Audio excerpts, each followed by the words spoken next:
Hello, welcome to an emergency episode of The Rest is Politics with me, Alastair Campbell. And with me, Rory Stewart. And I'm in Cyprus and Rory is in London. But I think we both decided straight away this morning, having said last week that we weren't going to just jump every time Donald Trump did or said something newsworthy into emergency podcast mode. I think this absolutely justifies it. My daughter Grace, Rory, keeps saying to me, "What's going to happen? What's going to happen?" And I, up till now, I've been saying there's nothing to worry about. It's all going to be fine. Don't worry too much. But even though I'm getting worried now, I think this is pretty cataclysmic stuff, and I think the consequences, hopefully, won't be too serious. But I suspect that nobody really knows where this is going to go. Yeah, so Alistair, I think you've put your finger on it, haven't you? So just a quick reminder: the reason we're doing this podcast is that overnight, Trump authorized the U.S. bombing of Iranian nuclear facilities and unleashed these very, very big attacks, which Israel would not have been able to launch with very specialized munition, particularly taking out the Fordow base, which is this place half a mile underground, and with bombs so big that it appears that they, despite the fact it was half a mile underground, they've collapsed it. Now, why does that matter? It matters for many, many reasons. It matters, firstly, for international law. So, again, as we talked about in the last week's podcast, international law is based essentially on a barroom brawl. So you can preempt, you can hit the other person in a bar only if they are just about to hit you. So, first question: would the US have any reason to feel that Iran was just about to attack the US? No. Second question is, of course, around the Non-Proliferation Treaty. So since the Second World War, we've been very worried about the Third World War. And of course, in order to prevent the Third World War, we've been trying to prevent lots of people getting nuclear weapons. And the way in which we've done that is we've created a very complicated treaty with weapons inspectors that go in. And what happened in this case is that Iran was still at least 12 months probably away from developing a nuclear weapon. There had been challenges to the weapons inspectors, but that process was not allowed to play through. Israel struck, and then Trump said, well, we'll go back to the negotiating table. And before anything could happen on whether or not Iran was going to return to the negotiating table or not, Trump has now struck. Back over to you.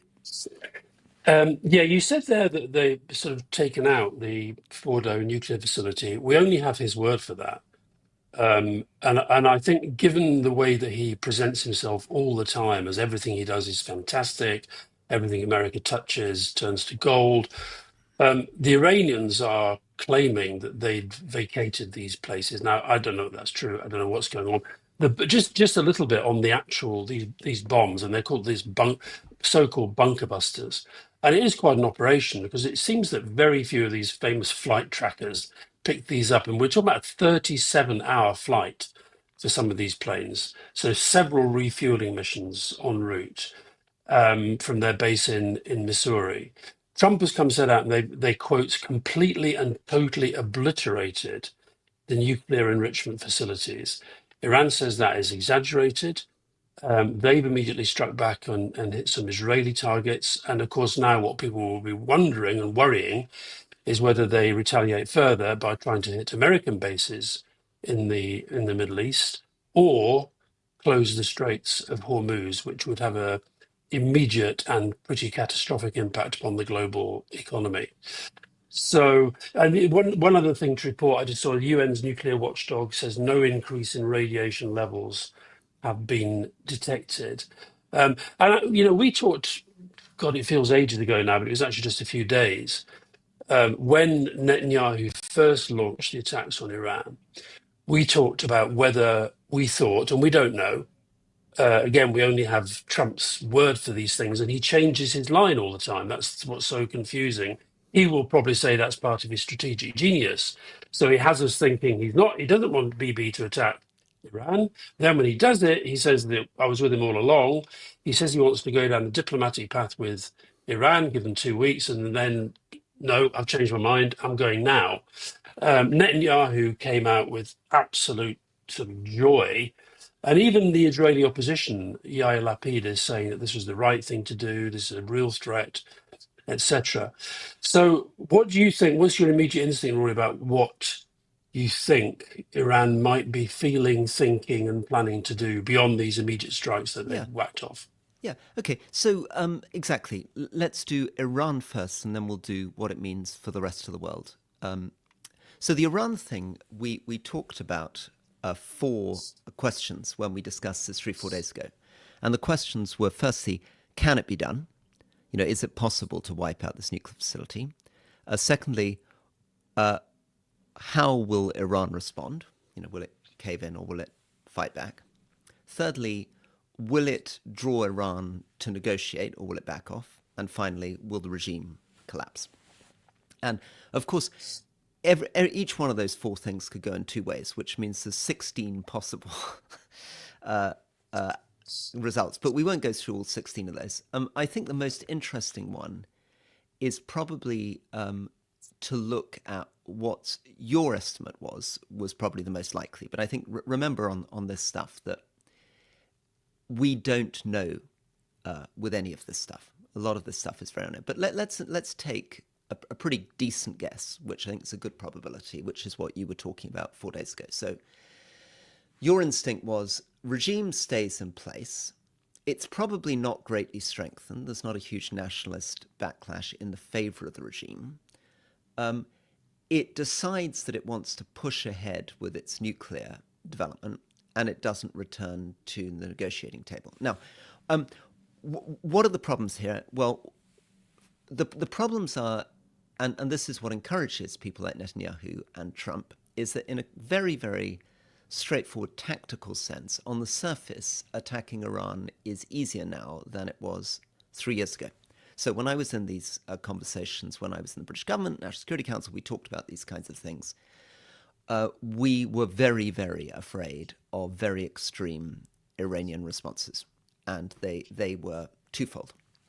One of them was their use of proxies, so their use of Hezbollah, their use of the Houthis, their use of the Iraqi Shia militia, all these groups that Iran has funded and maintained for many, many years. And the second was direct response from Iran, cyber attacks, attacks on satellites, attacks with terrorists. There are still those risks, but the big change is that Israel's attacks against Hezbollah, these were the pager attacks, mobile phone attacks, to remind listeners, wiped out the entire senior leadership of Hezbollah and was then followed up by attacks on the entire missile arsenal of Hezbollah, or almost the entire missile arsenal. So we've gone from a world in which there were 100,000 missiles in Lebanon about to fire at Israel to a world in which that doesn't feel credible at all, and in which Hezbollah, in fact, has said that it is considering staying out of this. And on the Iranian side, it looks as though their air defenses haven't worked, and the regime is in a much weaker situation. It's extremely unpopular. I was talking to someone yesterday who's just come back from Iran about how much contempt there is for the regime. So that's the pure kind of tactical sense, and that's what will have encouraged Netanyahu and Israel. However, the big however is there's still an incredible amount Iran can do to strike back, should it choose to do so. So it could close the Straits of Hormuz. It could launch cyber attacks against general infrastructure in the US and elsewhere. It could attack other Gulf countries. It could mount terrorist attacks against US allies around the world. And ultimately, I suppose it could deploy troops across borders. So anyway, I'll pause on that. Over to you. Let's just look at the issue of the Straits of Hormuz. So a couple of days ago, a member of the National Security Committee in Iran, a guy called Behman Saidi, said, quote, closing the strait is one of the potential options. There was then another lawmaker, Ali Yazdikar, who said Iran will continue to allow free shipping in the Strait and in the Gulf so long as our vital national interests are not at risk. If the United States enters the war in support of the Zionists, Israel, it is the legitimate right of Iran, in view of pressurizing the US and Western countries, to disrupt their oil trade's ease of transit. And it's very interesting. A guy called Spencer Hakimian, who's apparently a hedge fund founder, and a sort of absolute far out capitalist, but not a fan of Trump. And he's on social media this morning saying that the most escalatory thing to do is not to bomb American bases, but to close the strait. And he then posted a picture, and we should, and all of us, by the way, should be aware of misinformation at this time because there is tons of it out there. Not least, there's been some extraordinary fake video circulating already of the sort of damage done on both sides. But he posted a picture of 50 large oil tankers that he said, according to this graphic, were scrambling to leave, and said it looks like the oil industry is expecting the strait to be blockaded. Other people were saying things like that, it's not as easy to close it as you think. Added to which it will not be good for regime survival because it will hit them as well. But I think we're talking about something like 20 million barrels of oil a day that go through this between Oman and Iran. And so I think that they will feel. I was talking to somebody yesterday who has been in discussion with the Iranians and who got the impression that one, they were pretty philosophical about the Americans getting engaged, not convinced that they would do so much damage, and also just not listening to all the horrible word off ramp, to all the off ramps that were being offered to them. So I think what we're going to see is a reaction, continuing reaction of sorts. I don't think they'll be terribly conservative in how they go about that. Because the whole point of their worries about regime change. On the one hand, you have the people who hate them, very, very numerous. On the other hand, you have people who actually, if they show weakness, they'll be prone to falling. So on both sides, I think they'll be feeling squeezed. Yeah. The Supreme Leader thus far has said nothing, as far as I can see. Very worried about communications, not least because Netanyahu put out this idea that they might take him out. Yeah, just quickly to remind people about the Straits of Hormuz. So if you look at a map of the region, the Gulf comes down like a wedge, and there is the Gulf, by which I mean in this case Saudi, UAE, Kuwait, Bahrain, and there is then a gap between the Arab Gulf and Iran, known as the Persian or Arabian Gulf.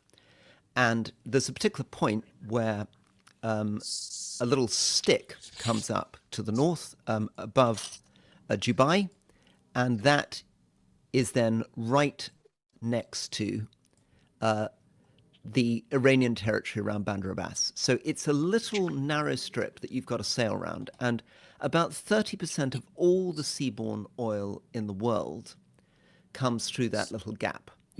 And it's really important, for example, particularly to places that are near Iran. Very, very significant for Bahrain, very significant for Oman, but actually also extremely relevant to the United Arab Emirates.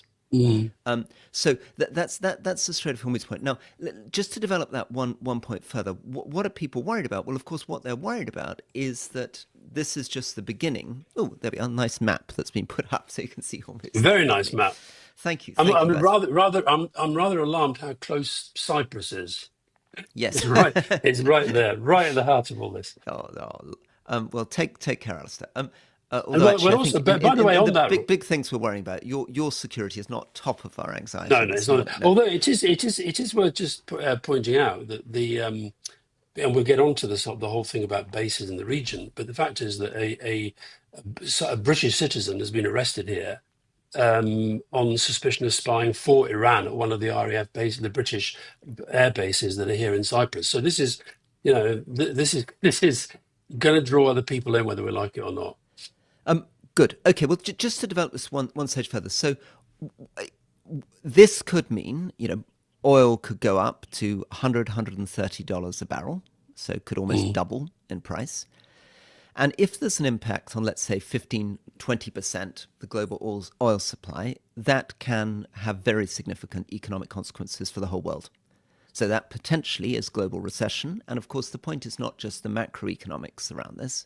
It's also the way the financial markets react or don't react. So that's and the way in which actually new systems of trading, AI systems of trading, can actually escalate and accelerate this kind of volatility. Mm. So that's one set of risks. The next set, which I want to get you onto, though, Alastair, is the US angle. So we've talked about Iran's options, more limited perhaps than they were 3 years ago, but still very significant.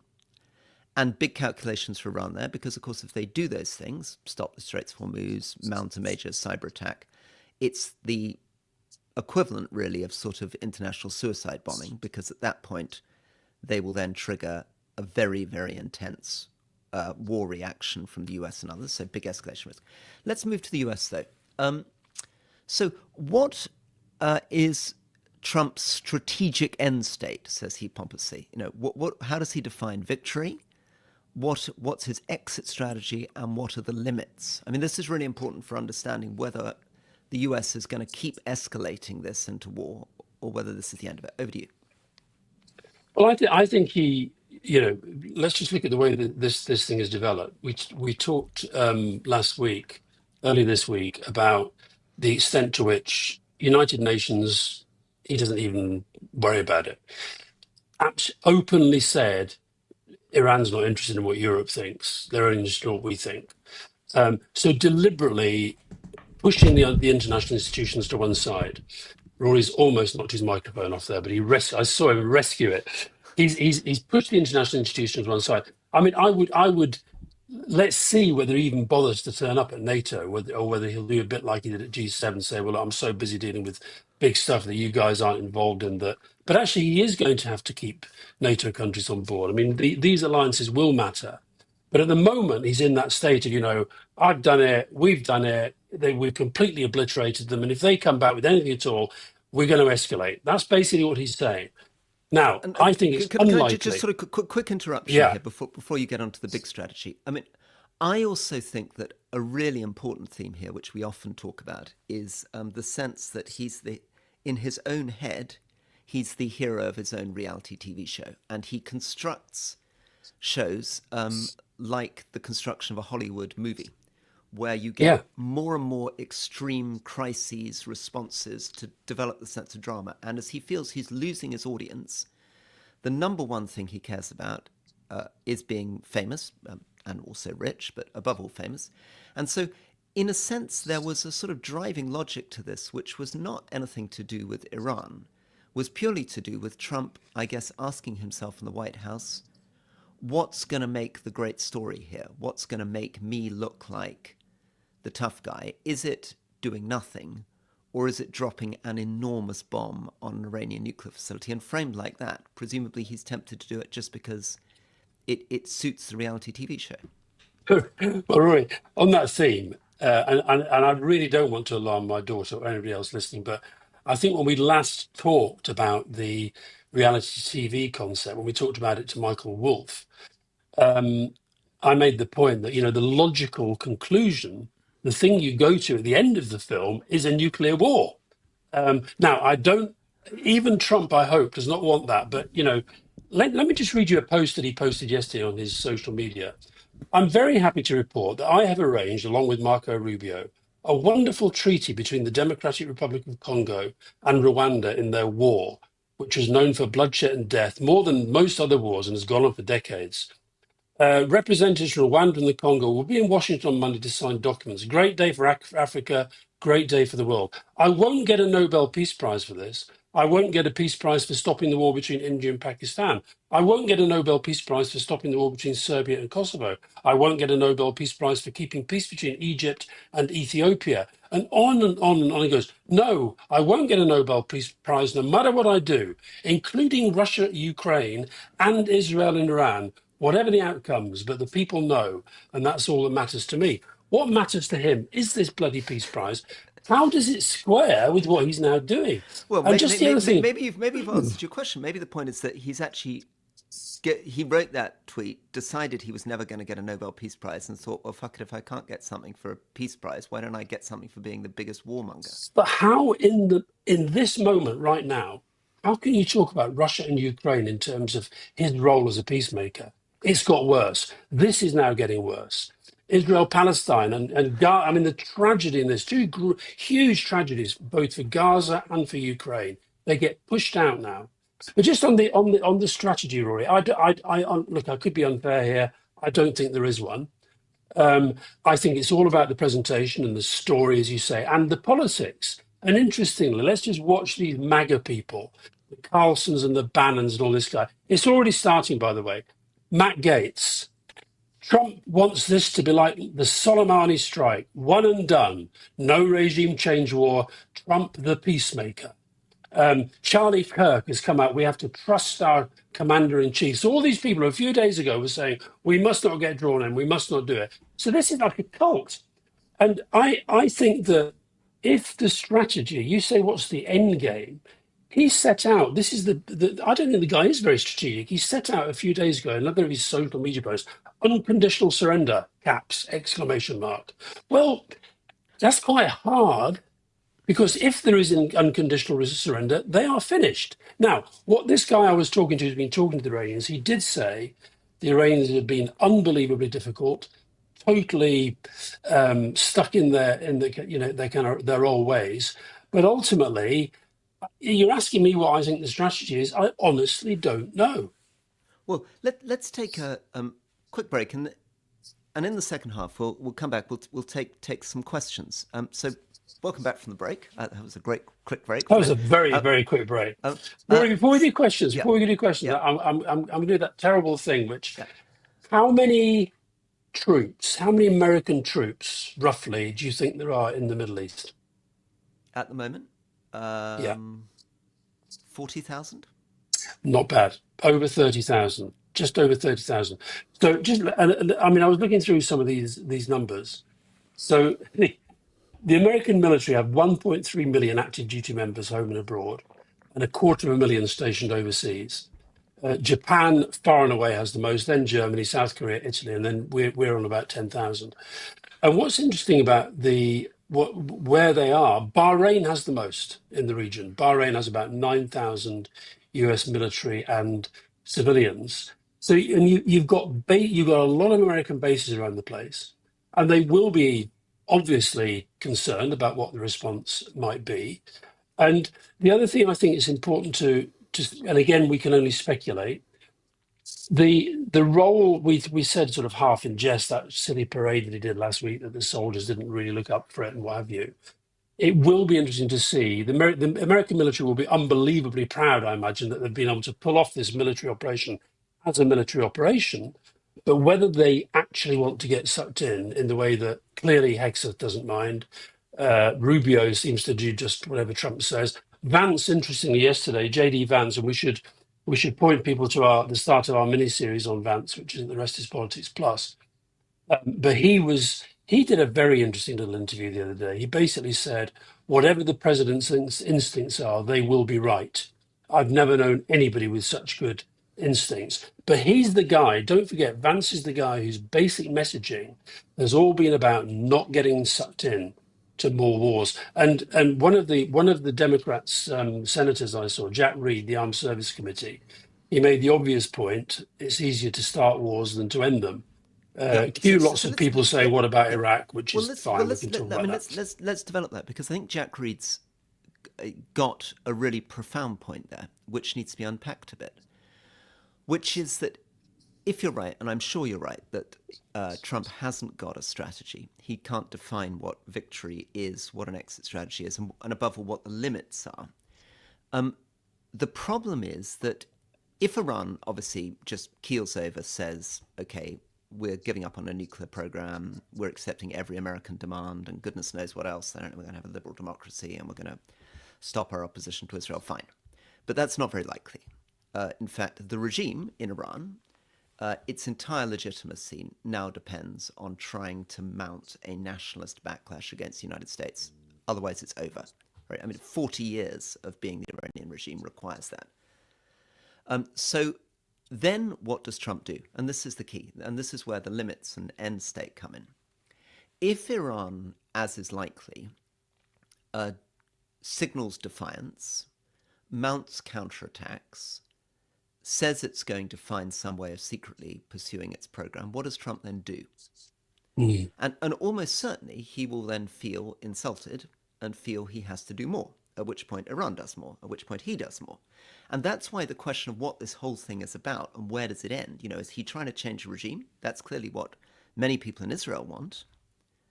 Or is he just trying to hit the nuclear program and then he doesn't mind what they do? Doesn't mind how they Mm. respond? Doesn't mind who they attack?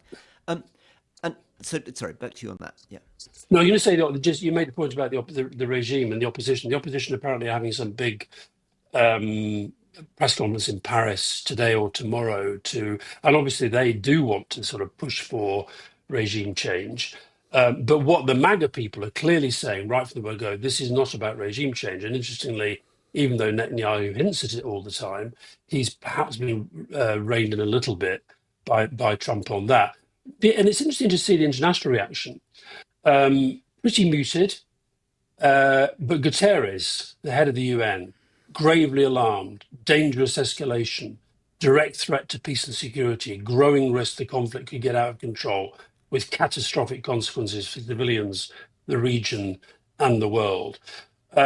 And then, Keir Starmer has fairly sort of low key. The US has taken action to alleviate the threat. Iran's nuclear program is a grave threat, can't be allowed to develop nuclear weapons. The situation in the Middle East remains volatile, stability in the region priority, call on Iran to return to the negotiating table. The problem with all of this, though, and this is, maybe this is the strategy. When I say Trump doesn't have a strategy, maybe I'm being unfair to this extent.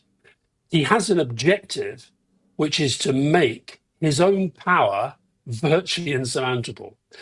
And part of that strategy has been the deliberate undermining of the international institutions. And Jim Himes, the congressman who we talked to a while back, he's straight out saying that this is a unconstitutional act.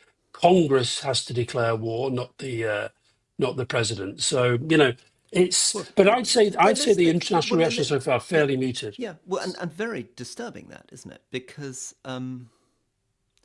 this is a complete departure from the way in which we tried to keep peace in the world since 1945.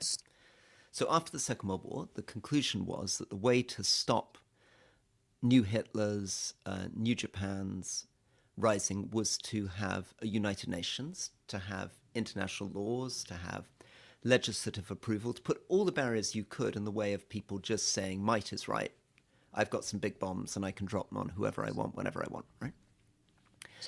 We've lost that totally. We're getting into a very, very muddled world in which we're making arguments which nobody would have made in the 50s, 60s, or even in much more recently. I mean, it's shocking actually that Keir Starmer, who is a lawyer and who cares about international law and whose attorney general was signaling that he was pretty concerned about Trump moving planes to Diego Garcia because the UK attorney general before the strikes said that it was very questionable whether there would be the legal right to do this strike. After the event, they all come in behind him. And that was true of France. That was true of Germany last week. So now, what's the problem with that? The problem with that is we now move to a world which feels much more like the world before the First World War, where basically might is right. If you can strike someone, you will strike someone. And what does that mean? Well, that means that everybody else around the world, if you're China, Russia, North Korea, you draw the lessons from this. You begin to Well, just on that, Rory, yeah. let's just take this question from Cole S. How much does Yeah. this increase the incentive for China to take Taiwan? The US has got tied up resources in two wars. There's less global moral high ground for the West in time of offensive war. And of course, add to that, you and I both said recently that although we don't think that Trump is necessarily serious about his threats to turn Canada into 51st state, that he is serious about Greenland. Now, if European leaders now are, and fair play, Macron went to Greenland, and I think that's what pissed Trump off to leave the G7 early. But unless European leaders are staking out these positions on principle, but the politics for this, for people like all leaders around the world, the politics of this now are an absolute nightmare. He's made it so much worse for all of them by cutting them out of the discussions and the decision making. But none of them are standing up. None of them are standing up. I mean, what's so Well, bizarre? Guterres is. Yeah, and Guterres is. Yeah, but what about the Europeans? I mean, it's Mm. extraordinary. I mean, traditionally, the reason why the US built coalitions and alliances was to have international support. Trump has now accurately concluded that he's in a world where the European leaders are such wimps that he can do whatever the hell he wants, whenever he does it, and none of them will criticize him. In fact, they'll all come in Mm. behind him and say it was terrific, even if 2 minutes before he did it, they were saying publicly that it would be a bad idea to do. I mean, Mm. there's no Mm. consistency. How can Britain go from saying with the Attorney General just a few hours ago, this is a potentially illegal action, to then coming immediately out and saying, well done, great, well done you, Mr. Trump? I don't think Answer, he's quite saying essentially, he's not go quite ahead. saying well done, great. He's saying he's giving the explanation. He's essentially framing the Trump explanation for why he's done it, and then sort of calling for de-escalation because they've been calling for de-escalation since Israel went in the first place. There's a Can I question here, just, Ruth yeah, Fitzgerald, Rory. yeah. How will Putin react? Will he take any action? Can he?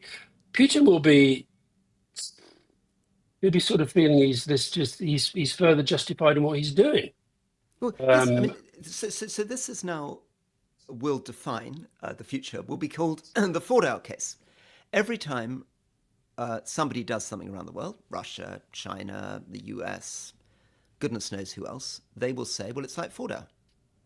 We're doing preemptive. Oh, yeah, okay, it's 12 months off, but we're preempting.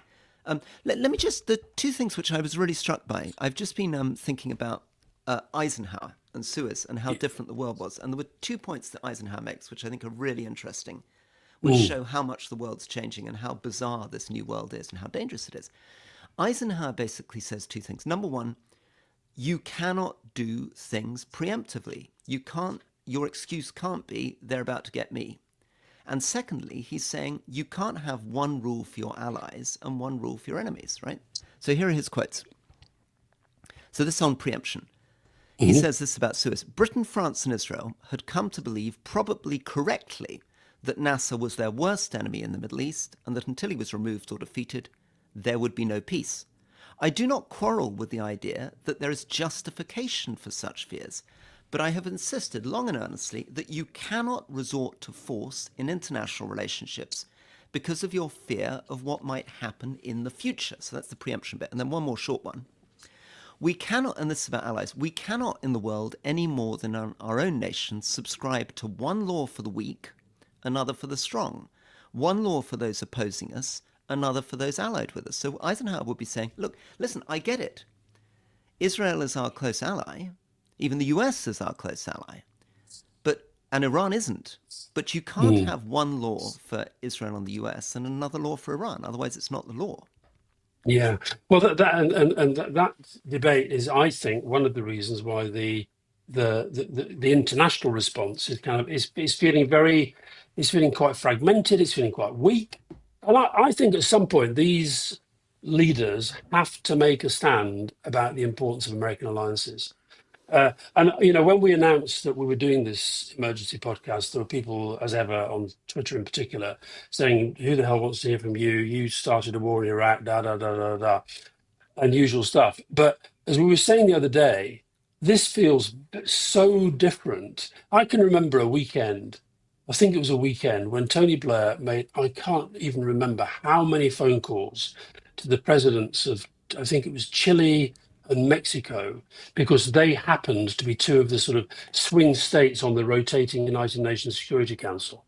And he was absolutely determined to, you know, and at one point we're talking literally about doing a day trip to, I think it was Mexico, to go and see Vicente Fox. And in the end, we didn't. But it was because he was working flat out with George Bush and others to try to take the thing down the United Nations route. You mentioned Richard Herman, the Attorney General.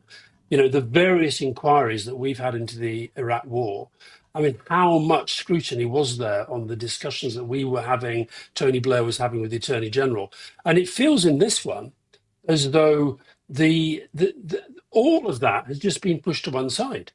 Yeah, It's a well, whim. And if I mean, when the vice president says, you know, we just trust his instincts, then where is international law? Where are the alliances? Where are the risks? What assessment was actually being done? yeah, this is Cold Harbour's question. There's been no mention of US legal basis for getting involved. Will there be repercussions from the UN? What is the UN's role in this now? Well, I would argue we're now in a world in which the UN is entirely irrelevant. I think what the US has just done a few hours ago is the end of the United Nations as we know it. Now, as you've pointed out, it's been getting weaker for a long time. But this is Mm, actually the end. Guterres now sounds like a lone voice in the wilderness. He sounds like he's speaking 10 years ago. We're now in a world in which Russia claimed preemption to go into Ukraine. That was their reason. You know, mm, they said we're going in because Ukraine poses an existential threat to Russia, so we've got to invade. Now America has said Iran poses an existential threat to the US, so we've got to go and hit them. When those two big members of the Security Council do that, and when Britain and France, the other two members of the Security Council, back them in doing this, or in this case, back the US in doing it, we're now in a world in which there isn't any international law. And as you say, the smaller countries, medium-sized countries, don't matter. Nobody's consulting them. So what does this then mean? Well, look, let's play through one scenario that's not implausible. Let's say that there is a dispute about an island in the South China Sea. So there's an argument at the moment, real argument going on between China, Vietnam, Philippines, Japan about some of these islands. mm, Let's say Vietnam or the Philippines suddenly decides to seize one of these islands. What does the international community do? They can't apply to international law. Presumably, Philippines, Vietnam just say, well, this is an existential threat. We need to get the island. And then what happens when China drops a big bomb on that island and blows it up? What can the world say? I mean, if we have mm. literally got ourselves into a world in which we just say the instinct of the leader and the most powerful country can just do whatever they want, whenever they want, we have gone a very, very long way back in time. We haven't just gone back before the First World War. We've almost gone back before, the Treaty of Westphalia. I mean, we're going back Mm. into a world where there isn't It's any all, it's international law at also, all. and it's also the absolute disrespect with which this stuff is meted out. Even his own national security advisor, his intelligence director, Tulsi Gabbard, who was basically, and she wasn't, it seems to me, I've seen a list of the people in the Situation Room. It seems that she wasn't one of them. White House counsel was there, by the way. Question, a comment here from Jim, commenting a question. Jim G. This shows the difficulty of the politics of this for every government, but he's obviously British, talking about Keir Starmer. Keir Starmer's response is despicable. He says Israel has the right to defend itself, but Iran should return to the negotiating table. Israel attacked first. If someone bombed us, would Starmer negotiate? I mean, these questions are going to become very, very difficult for European governments. And of course, the NATO summit, NATO is, we often talk about NATO as being this formidable alliance that has kept Europe safe. Okay. Well, Europe isn't safe at the moment because Putin is taking step by step trying to take over Ukraine and has got his eyes on, other countries there beyond that. And meanwhile, NATO, which has depended upon United States leadership, is another of the international institutions which Trump deliberately and willfully undermines. Now, sometimes he's got a point. He's got a point about spending, and a lot of them are responding on that. But these institutions that have sort of basically allowed your generation, my generation, to live through relative peace and prosperity, that I think is what we're putting at risk here. And the fact that it's America that is leading in that, it's pretty big. It's very, very difficult to handle psychologically. Look, there's so much more to do, and I guess we'll return to this in the main pod. But here's one thing that comes up a lot. Jeremiah 593. How can anyone say that Israel attacked first when Iran has been using its proxies? Ridiculous. So this is a narrative that you'll hear a lot from Netanyahu, and it's a narrative which is really popular with a lot of Israelis. I don't know whether Jeremiah is aware of the history between Israel and Iran stretching back over 40 years, that this isn't something that just started with a recent use of proxies, that a shadow war has been conducted between those two countries for well over a decade, in which Israel has been assassinating Iranians, Iranians have been assassinating Israelis for so long now that the question of who started it hardly makes any sense at all. But what is absolutely clear is there is a total difference between the type of damage which was inflicted in these shadow wars, where occasionally 4 or 5 people were killed in this place or that place, or one thing was fired, a machine gun was fired in the streets of Iran, or Hezbollah landed some things in northern Israel, compared to what's now happening, which is something on a Mm. completely different level. Completely different level in terms of the level of Israeli strikes against Iran, completely different level now from US strikes against Iran. And the idea that this is a reasonable response to that more than 10 years of proxy war and standoff between them is I think, very strange. Yeah. Well, listen, Rory, you're absolutely right. I'm sure we will be talking about this when we record the main podcast on Tuesday. I suspect we'll be talking about this for years to come because of all the things that have happened since Donald Trump got back into power. I think this is right up there amongst the most consequential, and also, I think, amongst the least predictable now as to what happens and where it goes. And as you say, what does a win look like? He's already declared himself to have won because he's completely obliterated their enrichment facilities. Let's see if that's even true. Um, but no, I think this is a pretty dangerous day for the world. Yeah. And you can see the incredible warmongering. Tom Gould, Rory might as well run for the Greens in the next election, which I presume means, I don't know, that because I'm trying to stand up for international law, I've suddenly become a Green. I mean, this used to, the Also, arguments is this I've, one? Is this the, is this one for us? Is this one for us? James Wigg, nothing good except brusque, brash, over-the-top, leering, cheering, and pomposity from the resurgent neocons. Is that us? Are we the resurgent neocons? I don't know. I I don't mean, know. well, look, okay, so let's just quick summary then, just to make sure that we've got the main points if people are joining the podcast, the live stream late. So we touched on what this means for Iran, and we looked at what impact it may or may not have on the nuclear program.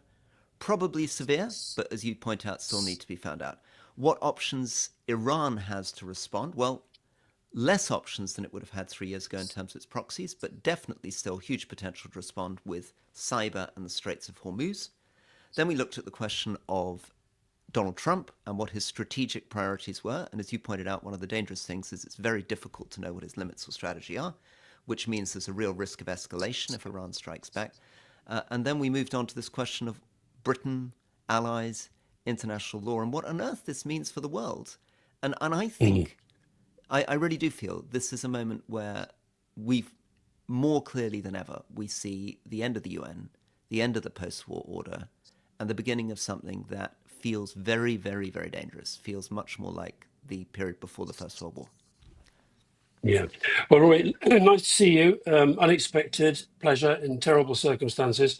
Um, I do think, looking at your dress, I think it's about time that we posted this meme from, oh, here we are, the one of him looking like Han Solo. Tell Jabba I've got his money. If people haven't seen it, oh, I think it's coming up. There we are. There's, It's there's it's all Rory. it's all about the parsecs. It's how many parsecs I can travel at, I think, is the key to that scene. How many what? It's to do with how quickly you can travel through space in Star Wars.